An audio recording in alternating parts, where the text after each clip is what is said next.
నమస్తే, welcome to NSTV news. నేను Mounika. Bulletin ముందుగా హెడ్లైన్స్ చూద్దాం. కరీంనగర్ పట్టణంలోని మార్క్ఫెడ్ మైదానంలో దసరా రోజు నిర్వహించే రావణ దహన కార్యక్రమం కోసం నేడు భూమి పూజ చేసి పనులను ప్రారంభించిన మాజీ మంత్రి కరీంనగర్ ఎమ్మెల్యే గంగుల కమలాకర్. వీరి వెంట నగర బీఆర్ఎస్ అధ్యక్షులు చల్లా హరిశంకర్, స్థానిక డివిజన్ మాజీ కార్పొరేటర్ బోనాల Srikanth, corporator Dindigala Mahesh, Markfed walkers association అధ్యక్షులు కల్వకుంట్ల ప్రమోదరావు, రామ్నగర్ యూత్ సభ్యులు తదితరులు పాల్గొన్నారు.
తెలంగాణలోనే ఒక గొప్ప పండుగ దసరా పండుగ, మన బతుకమ్మ పండుగ.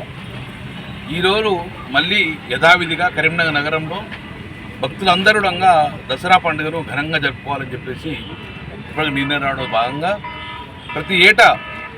ప్రతి సంవత్సరం కూడా మార్క్ఫెడ్లో బోనాల శ్రీకాంత్, ప్రమోదరావుతో పాటు ఇక్కడ ఉన్న యూత్ టీము మహేష్ గారు, హరిశంకర్ గారి అద్దంలో గత 15 సంవత్సరాల నుంచి భక్తులందరూ పరిధంగా పెద్ద ఎత్తున కరీంనగర్లో అతిపెద్దగా ఇక్కడ రామ్లీల కార్యక్రమం చేసుకుంటారు.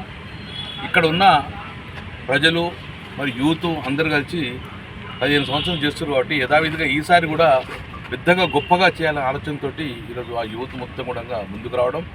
దానిలో భాగంగా ఈరోజు రావణాసురుని యొక్క కటౌట్కు భూమి పూజ కూడా చేయడం జరిగింది. ఇది ఒక 1 వీక్ 10 డేస్ 1 వీకు ఈ కటౌట్ నిర్మాణం జరుగుతుంది. తదనంతరము రామలీల కార్యక్రమంగా అద్భుతంగా చేస్తాము. కరీంనగర్ నగరంలోనే అతి గొప్ప క్షేత్రం ఇది కాబట్టి ఈసారి భక్తులు యథావిధిగా ఇక్కడనే జమ్మి పూజ చేసేందుకు రావణాసురుడి దహన కార్యక్రమంగా యథావిధి గతంలో ఎలా చేసామో దానికి రెట్టింపు ఈరోజు చేయడం జరుగుతుంది కాబట్టి సో యువత, మహిళా సోదరులు, భక్తులు పెద్ద ఎత్తున ఈ కార్యక్రమాన్ని యథావిధిగా దిగ్విజయం చేయాలని చెప్పి పురప్రముఖులు కోరుకుంటున్నారు.